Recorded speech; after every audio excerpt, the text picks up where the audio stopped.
Moi, je suis pas quelqu'un de sérieux.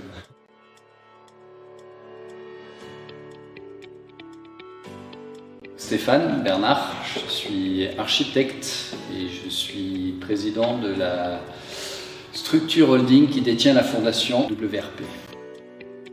Concerto numéro 1 de Samson François Chopin. Je joue du piano, donc je suis absolument fan de cette musique qui me permet de travailler, qui me permet de m'isoler dans le monde avec mon casque sur les oreilles dans le train, qui m'accompagne dans les voyages, qui m'accompagne dans les écrits, qui m'accompagne dans beaucoup de choses. Et en même temps, un Highway to Hell, un CBC, pas de souci. Je dirais volupté. Le luxe m'intéresse pour son côté créativité, pas du tout sur le bling-bling. Et la volupté, c'est quelque chose de beau, qui n'a pas besoin d'être luxueux. Architecte. J'ai une grande passion pour ce métier et en fait, pour tout vous dire, je considère que le design est une branche de l'architecture qui n'est pas protégée par un titre, qui doit en fait nous parler en tant qu'architecte.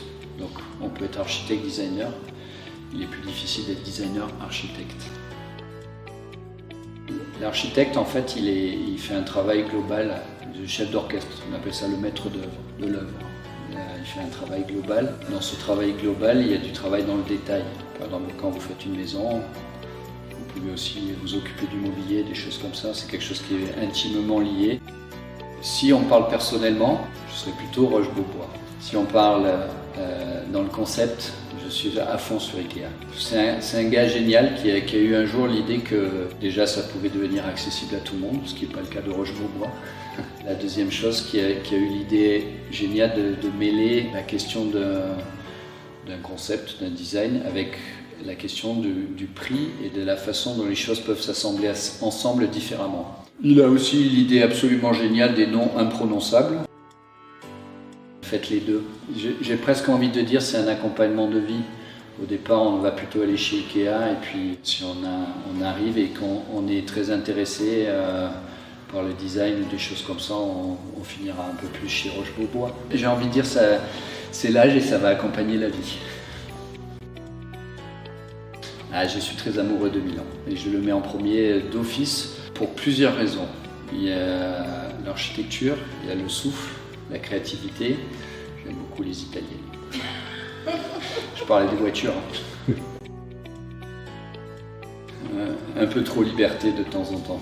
J'ai beaucoup de mal avec la contrainte. Par contre, l'exercice de trouver la liberté dans la contrainte est un exercice très fréquent dans l'architecture, par la norme et toutes ces choses-là. Donc c'est comment on arrive à se trouver de la liberté de partout, même quand on n'a que des contraintes. Ça dépend. J'ai des projets, on y est dessus depuis 20 ans. On a démarré un hôpital en 2003, on a gagné le concours en 2003.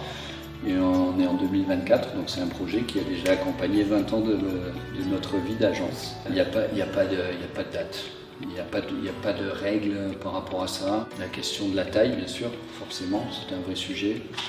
Il y a la question de la période économique. La question du délai, du planning est devenue un sujet essentiel parce que c'est de l'argent. Plus c'est long, plus ça coûte. Très Jean Nouvel.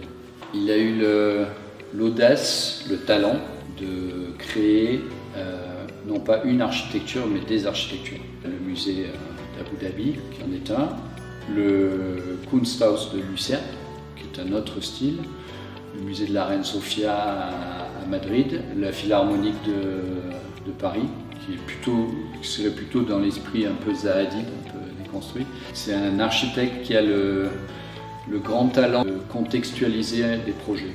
De s'adapter en tout cas pour moi à un contexte, à un lieu. Pour moi il a ce talent de savoir, je dis passer de partout, d'être souvent en avance sur des choses. C'est pas pour rien c'est un des architectes les plus connus dans le monde. Il est sollicité pour ça, vous ne savez jamais ce qu'il va vous faire. C'est un peu la différence avec Zahadid, si je puis me permettre. Question piège. Je sais pas, on peut imaginer dans l'histoire, enfin on peut imaginer, c'est la réalité, ça a été un métier d'homme dès le départ, un métier de bâtisseur. Ça a mis du temps pour que les femmes arrivent à prendre leur place. Je pense que si elles avaient fait ça plus tôt, Je pense il y aura encore plus de femmes connues qu'aujourd'hui. J'ai pas toutes les clés pour dire pourquoi ça n'a pas été fait avant. J'ai même plus envie que ce soit un débat. C'est vrai que c'est longtemps resté un métier un peu, je vais pas dire macho, mais je peux le dire clairement. Je pense que les situations n'ont pas été forcément propices, je sais pas, c'est un vrai sujet. Donc oui, j'ai été très intéressé par le travail sur les rapports entre les couleurs, alors qui sont des couleurs complémentaires, hein, le jaune, le vert, ce sont des couleurs qui marchent très très bien ensemble. Ça c'est quelque chose qui m'a beaucoup touché. Il y a une lumière assez incroyable sur ce tableau. Quand vous le regardez de loin, vous ne savez pas dire si c'est la journée, le soir, mais il y a une lumière, il y a quelque chose qui renvoie beaucoup, j'ai trouvé, sur ce travail. C'est peut-être les réflexions sur les effets de toiture par rapport à une lumière, un soleil. Et après, j'étais très intéressé par ce travail de déconstruction de la ville, mais qui en même temps, quand vous le regardez de loin, vous avez l'impression de voir une ville bâtie, alors que en regardant vraiment de près, vous n'avez pas de lien, vous avez des formes triangulaires qui viennent s'entrecroiser avec des formes carrées. Il y a un travail de déconstruction qui m'a beaucoup intéressé. Et puis une dernière chose, il y a un travail sur la profondeur qui est lié en fait aux fenêtres, au travail des fenêtres. On a envie de rentrer dans les maisons, on a envie de comprendre comment ça s'organise, et quand on s'approche du tableau, on ne comprend rien. On ne sait pas dire si c'est des rues, si c'est des plans. Voilà, j'ai beaucoup aimé ce travail. Que je ne serais pas qualifié de déconstructivisme ou de quoi que ce soit, mais en tout cas, je suis très intéressé, j'ai été très intéressé par ce travail-là. Merci beaucoup. Merci.